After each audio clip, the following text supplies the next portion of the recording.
Hello, everyone, and welcome to Telmas Podcast. I hope you're doing well. I hope if you're teachers like me, I hope you're enjoying your holidays, and if you're students, I'm sure you're also enjoying your holidays. Now, so today I am going live with a very cool person. His name is Mike, and he works, as a how do I say this? He created, right, a comic book, and the comic characters, I really love it. Goofy Fruit, yeah, and he also has so many projects lined up, and this Goofy Fruit, yeah. So he has merchandise. He's already got comic books out, and frankly, there's just so much more. I want to learn more about him. All right. And he comes all the way from the USA. Wow. So let's just see if I can have him on.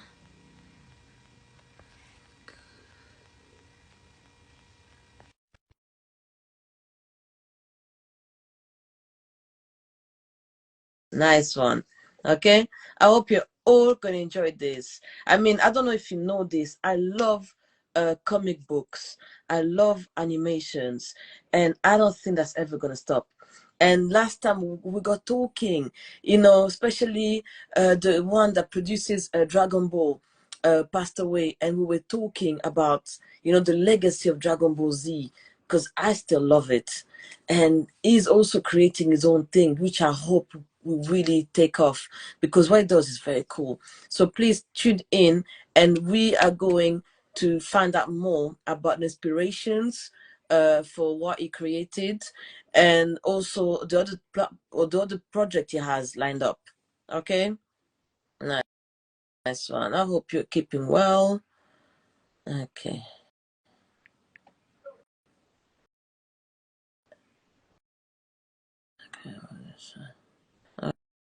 Okay. One second, my lovelies. I am quickly gonna check where is my lovely guest at.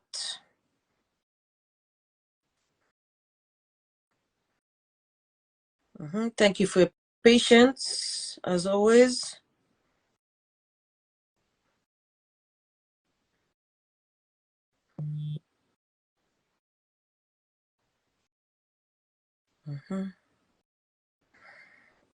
She's trying to join in. Okay.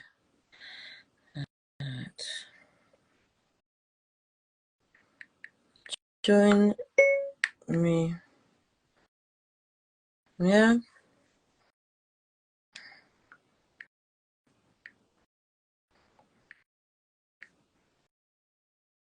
Okay.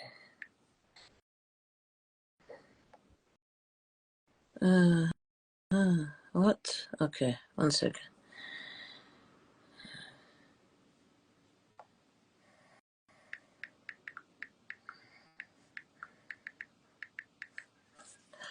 Okay, my lovelies. I'm sorry about this. Sometimes it takes a bit of time, especially when you come from the US. Okay. Okay. Oh, nice. Nice.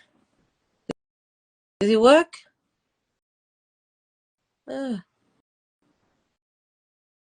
Come back. Come back. Request again. Mike, are you there? Request again. All right. Thank you.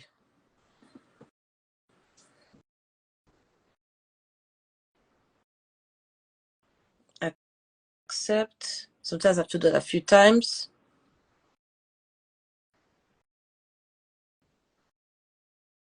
Come on. We are all waiting. Yes, I know you're here, Mike. I'm trying to get you to come live. Sorry. Come on. What are you doing, Instagram?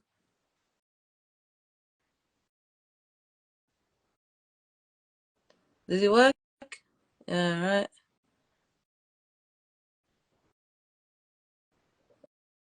Okay. Finally. Hey, You okay, Mike? how's it going? What's going?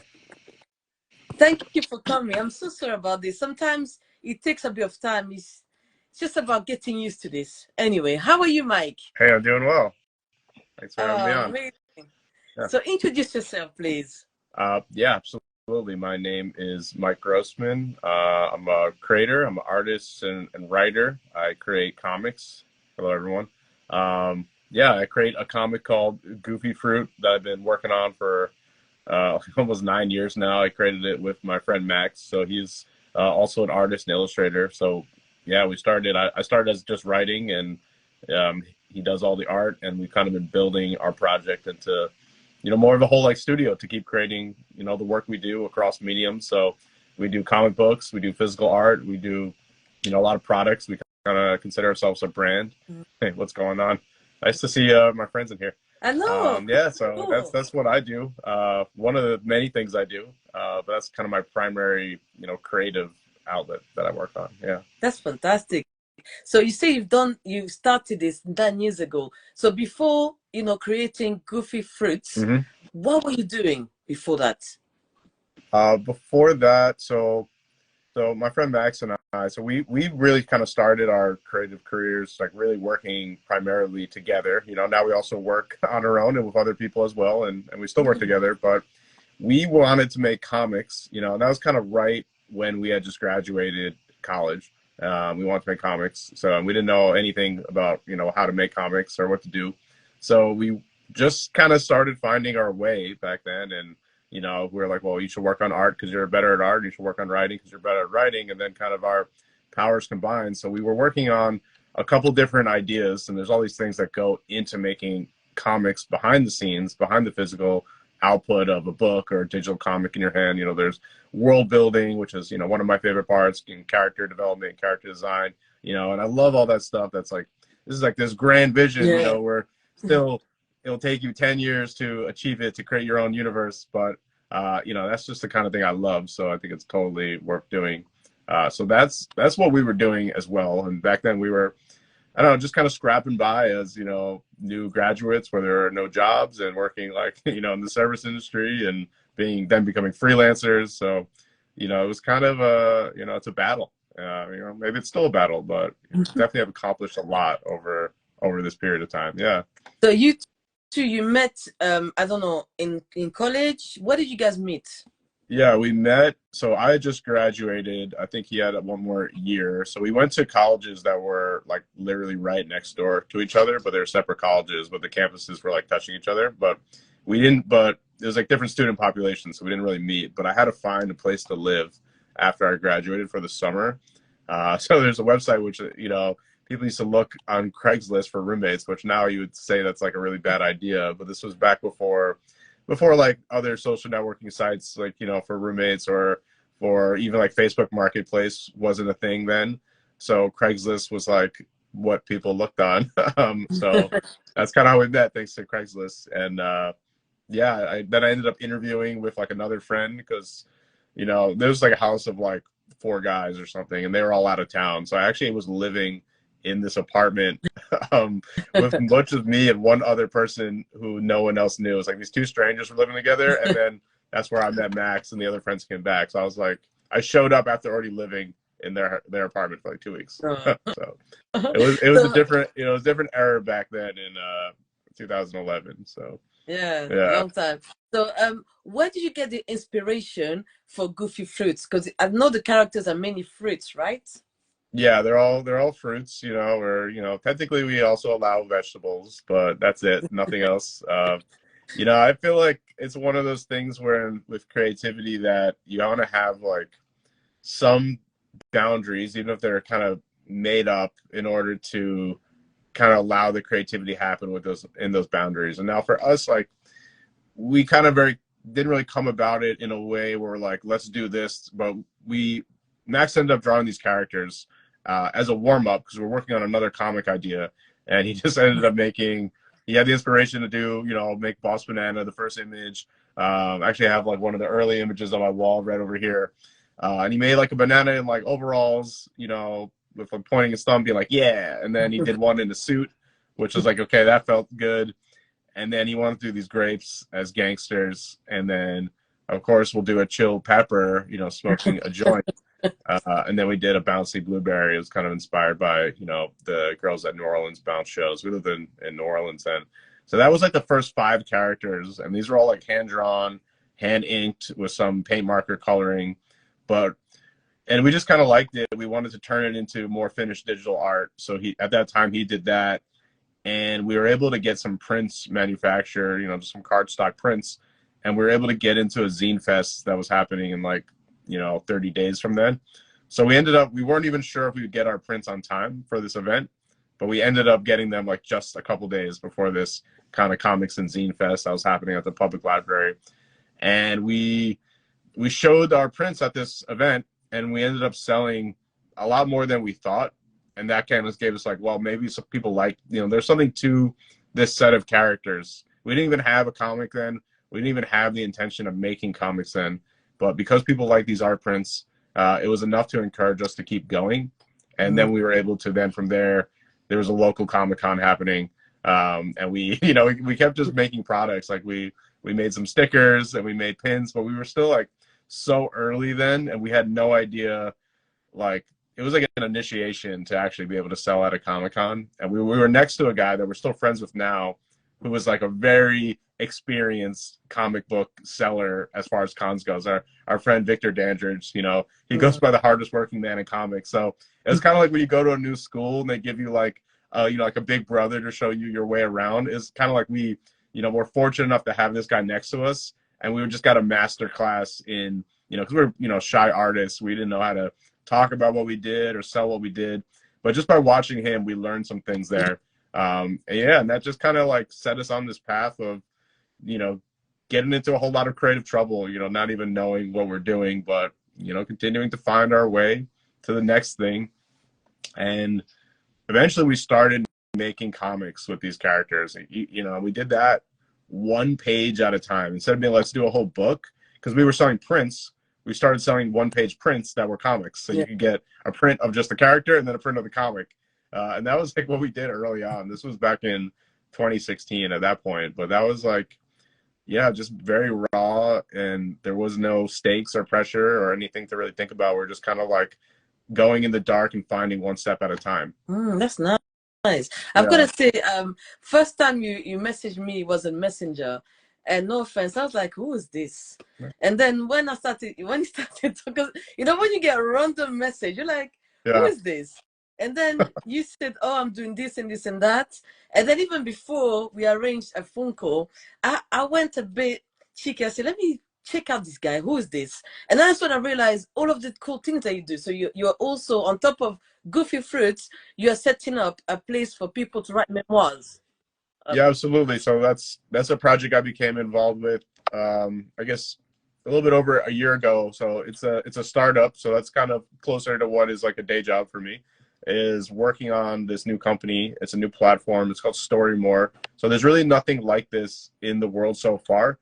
And it's going to be a platform that, you know about it, but for the listeners, it's a place to put true life, personal stories, memoirs, biographies. You know, it could be short stories, like a, you know, more of an anecdote or a journal entry, but there's so many, like the internet's changing a lot right now, but no one ever created a place for this kind of content. And this isn't like everything we put on the major platforms, TikTok, Instagram, you know, Facebook, I guess Twitter as well. All that content, it's like the ocean, like it disappears, you know, by the next day, maybe even by the next hour. It's just like this torrent of content, and it really drives down the meaning of any of this content. So we wanted to create a place for, you know, individuals as well as the people we're connected to, because we're all connected to friends, families, ancestors, to be able to tell these stories that are meant to last, you know, hopefully forever, and a place for people to find them.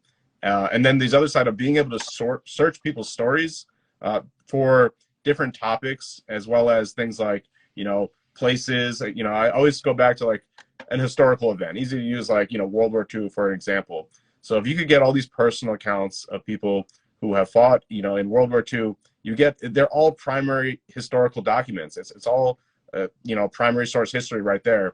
And I think that's going to be majorly important to our future. That's one of the missions of what we're trying to do with this platform, is to preserve the human experience. You know, we're in a time where the human experience seems, you know, very replaceable perhaps with what, you know, AI is able to do, but we all own our own stories. We all own, you know, our own supply. We're all creating our story, and there should be a place to put those stories, to tell those stories, and to share in those stories. So that's the mission of Story More. Yeah, so I love that idea. I really like me. I love to read. I'm somebody I like to read comic books. I like to read any type of books, but memoirs is something that I really like to read. So this project, we say it was in the beginning, last time when I spoke to you. So do you know how long it's gonna take for it to be up and running? We're working as hard as we can to get the live beta launched. You know, we've hit a few just technical stuff on our side, nothing that's too crazy. It's not going to stop us from launching, just, you know, delaying the timeline a little bit, but we are very excited to start welcoming some users into the platform where you actually will be able to write, publish, and then share stories, hopefully invite more people onto the platform from there.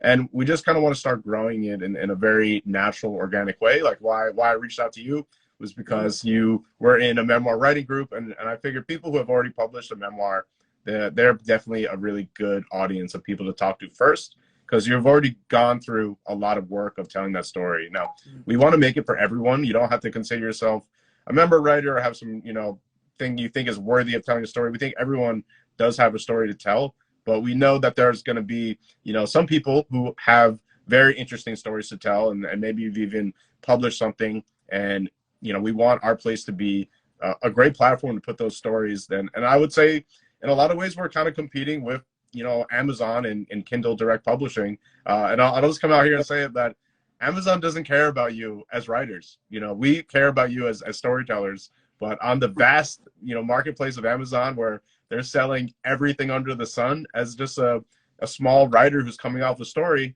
they're not going to care about you. But we're going to be a platform, and we're 100% dedicated to caring about writers and storytellers and the community that you could grow around your stories. Well, that's nice. Like, I feel like everything that you do, you put so much heart and soul. It's not just about, you know, selling. It's about also what you bring to others. Because me, that's why I look at your comics. I forgot about myself. I feel like I was inside the story with these characters mixing, and I went back to see your website, and I'm like, this is so cool. I feel like you got so much to do.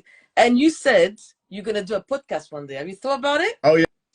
Yeah, I'm in progress of doing it. So that's the thing with creation, and to put a lot of value, you know, like, you know, you're putting it like directly into the paint or the film. So things do take time, and it's good that things take time. It's unfortunate that we live in a world that, you know, expects everything immediately and doesn't give things the time to grow and develop. But I like to make sure things are right. You know, what I've been saying recently to people is like, I'm like a lava flow. Like maybe I'm moving slow, but I'm moving. I'm going downhill, and I'm gonna burn everything alive, basically. You know, just being a little cheeky. But no, so I do want to launch my own podcast, because I do a lot of things. I'm involved in a lot of things, and I think that there's a lot of really interesting conversations that I could be having with people such as yourself, such as, you know, other comic creators and other creators of different types, different artists. So I'll definitely let you know when that's gonna launch and go live. Hopefully, it's only, you know, a couple weeks away, but it's happening. It's happening. Yeah, listen, I'm there for you. Thank you so much for coming on my podcast. Anytime you want, you know, you're not sure if you want me to be your first guest or you want advice on the podcast, please let me know. I'll be happy to assist you. Because honestly, what I feel like you have so much talent, so much creativity, and I mean, not in a bad way when I'm saying this. You've done this for a while. I wish this comic book can be seen all over the world. So you need to let me know again that site where I can see, so that I can show it to my school, to the library. So if I have that is, I forgot the site name. My memory is bad. Goofy. It's just goofyfruit.com for our comics, and we should have comics up there available. And I could just type it really fast in the chat. That is another one I'm talking about. You know, the one where you can read other comic books.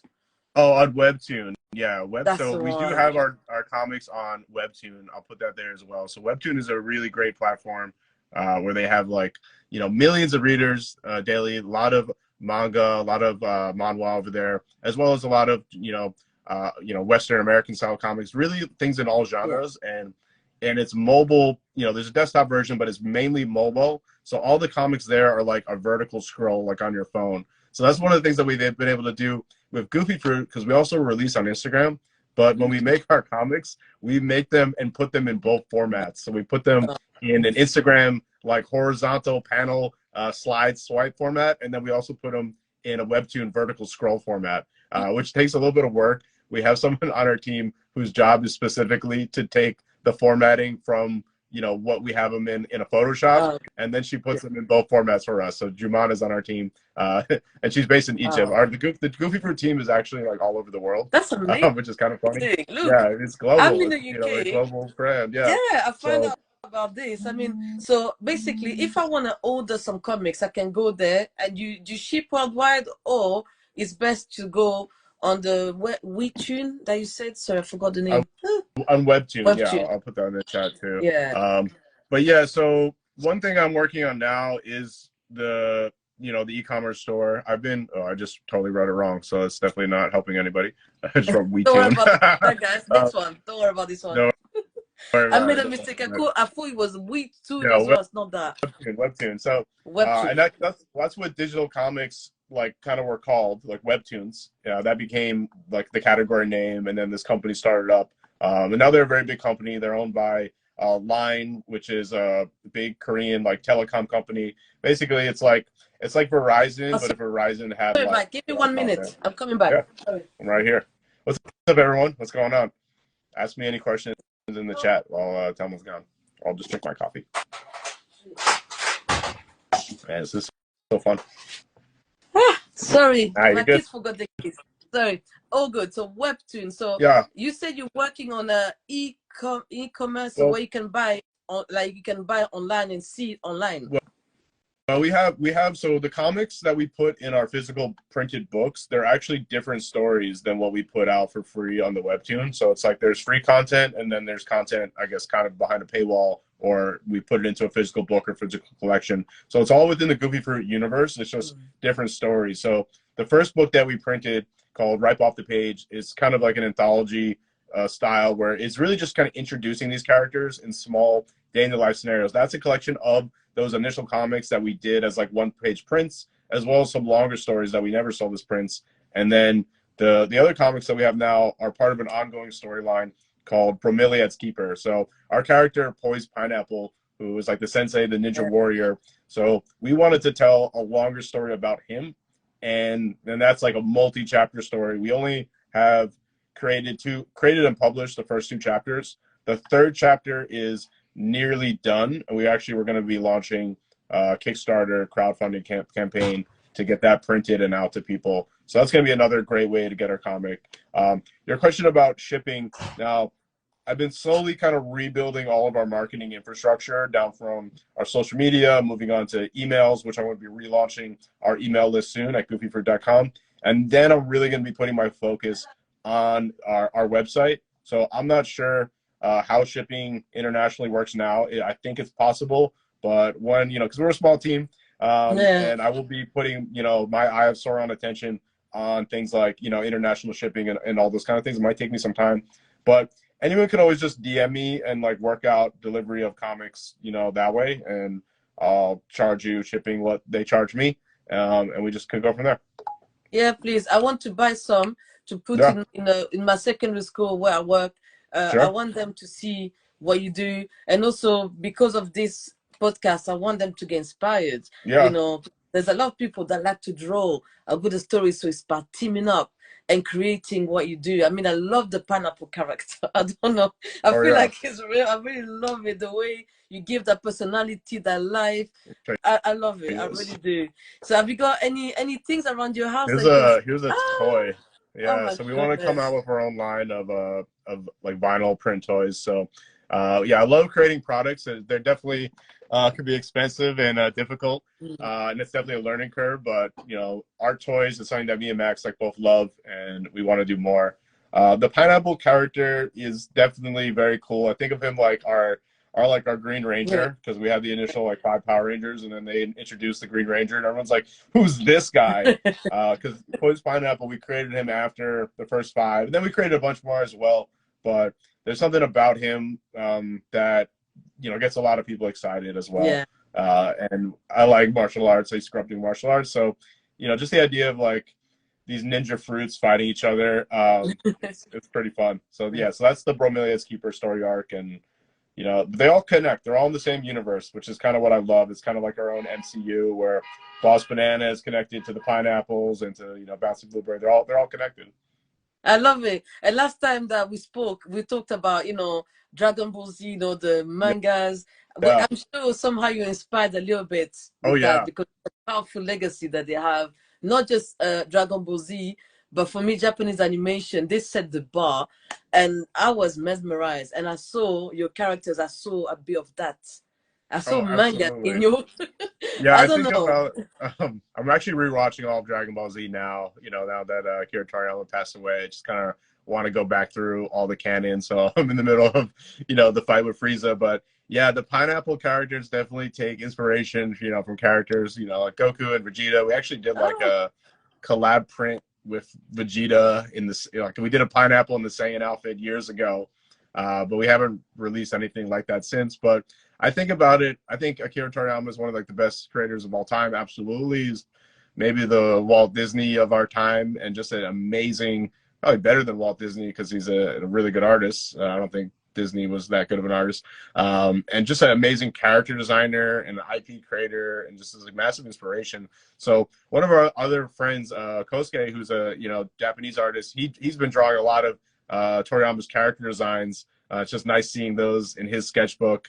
And we definitely take like a lot of different cues, really from a lot of different things. But definitely Dragon Ball Z has a lot of like elements in our story, because while it is a show that had a lot of fighting, it's also like incredibly goofy.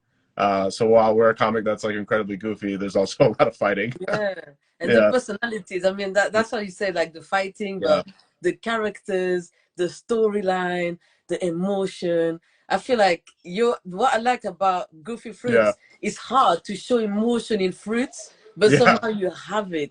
So you're a genius for me. I love that you created merchandise out of ideas. Look at all the beautiful things that you've done. Listen, I think this has got potential to really, go worldwide. Why don't you go to Japan one day and see, look, guys, this is my work. 100%. That's definitely the number one place I want to go. I'm hoping to get over there, as soon as I can. And I totally agree. And a lot of that credit, I give a lot of credit to Max in these character designs. And we just, in some ways, I think we really caught like lightning in a bottle. And by deliberately most of the characters not having what we call, full faces. Some of them do have mouths. Some of them wear glasses or have like partial faces. But most of the characters just have, just because they're fruit, they don't have faces. Some of them do. We don't really explain why, but through just the art, like we're able to convey like so much mood and emotion through, whether it's through body language or just through like the character disposition and through other cues, like the way things are colored. We are able to just show so much, and I kind of like that about it. And it kind of breaks like a huge rule in character design and art to like not give your characters eyes. But I kind of always like see where the eyes would be. And it's kind of nice that like they don't need them, because in that sense, they make these characters more universal. Yeah, no, you're totally right. So my last question for you, and before I ask my last question, I want to say thank you so much, Mike, for your time, for coming on my podcast. And don't forget, I'll be happy to come on your podcast one day and see what else you're going to offer, because I think there's so much more you're going to be doing. I can see animation series. Listen, the world is in your hands, literally. So my final question for you, Mike, what would you advise to young people that would like to one day create their own characters, have their own comic book series? What would you say to them? What would be your main piece of advice? My main piece of advice would honestly just be to start wherever you are. It's like any skill, anything, any journey. You're gonna have to start somewhere. You're gonna have to start where you are at, and you just have to be dedicated to getting better, whatever that is. Whether that's on the art side, the writing side. There's a lot on the business and marketing side, which is a whole other skill set. And this is not easy. It's not easy. But if it's in your, I always think it like what I'm doing with art and in the world, I'm just trying to express like what's in me, what's in my DNA. So if it's in your DNA, you're going to find a way to express it anyway. But that's like the talent side, and talent is great. Some people have more than others, but you know, working hard is the only thing that's actually going to get anyone there. So you're just going to have to be very dedicated and just commit to the path, you know, just like all the Dragon Ball Z fighters continuing to train forever, just to keep getting better. You know, the journey with art is very much the same way. Yes. And as I said, the potential is there. You have it. And I'm sure it's going to keep on growing. And I will support you every step of the way. You made me fall in love with Piece of Fruits as characters.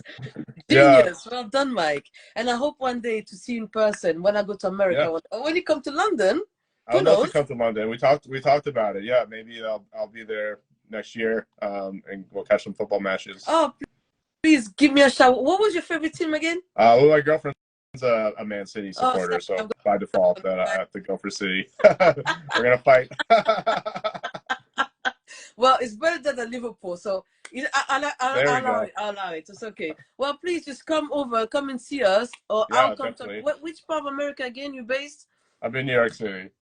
New York. Yeah. Oh my God, that's my dream. Listen, we're definitely gonna link up one day, Mike. And thank you so much for your time. It's been a pleasure. Oh yes, that's your friend, right? Oh yes, Chris in there. Yeah. He's a great comic book trainer as well. Me and you, let's connect. Yeah, when you come, we go to Man United and we're gonna watch a match. All right? No problem. Thank you, Mike. Have a lovely day. I like your friend. You got a good friend there. Bye bye. Yeah. Check him out too. All right. Take care. Take care. Bye for now.